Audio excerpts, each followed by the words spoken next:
అష్టావక్రుడు చెప్పినటువంటి విషయాలు కొన్ని మనం ఇప్పుడు తెలుసుకుందాం. ఓ జనక మహారాజా, బంధం కానీ మోక్షం కానీ వాస్తవంలో లేవు. అయితే కేవలం తన స్వరూప జ్ఞానం వల్ల, దేహంపై అభిమానం వల్ల జీవుడు బద్ధుడు అనుకొని మోక్షం కోసం ప్రయత్నం చేస్తున్నాడు.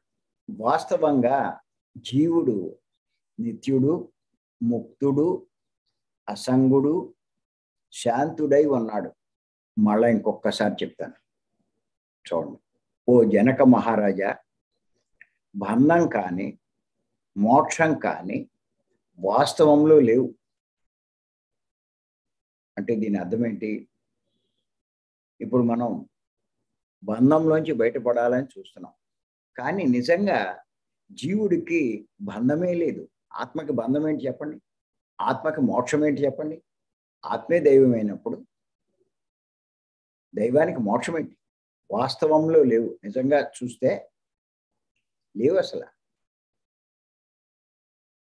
కానీ ఈ దేహంపై అభిమానం వల్ల మానవుడికి, ఈ దేహం మీద ఉన్నటువంటి అభిమానం వల్ల ఈ జీవుడు బద్ధుడు అనుకొని, నేనేదో బంధంలో ఉన్నానని అనుకుని మోక్షం కోసం ప్రయత్నం చేస్తున్నాడు. నిజంగా అంటే వాస్తవంగా జీవుడు అంటే ఆత్మ నిత్యమైనది, ముక్తుడు, మోక్షం కోసం ప్రయత్నించక్కల.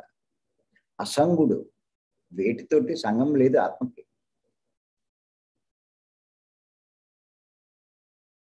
శాంతుడై ఉన్నాడు, పరమశాంతితో ఉన్నటువంటి వాడు ఆత్మ, ఆ భగవంతుడు అని చెప్పాడు ఆయన. మనం ఆత్మాన సంగతి మనం తెలుసుకున్నాం. మరి మనము ఆత్మ అవుతే, ఆత్మే భగవంతుడు అవుతే మనకి ఇవన్నీ ఎందుకుంటాయి? ఇదంతా దానికి ముఖ్య కారణం దేహాభిమానమే అని చెప్తున్నాడు ఆయన.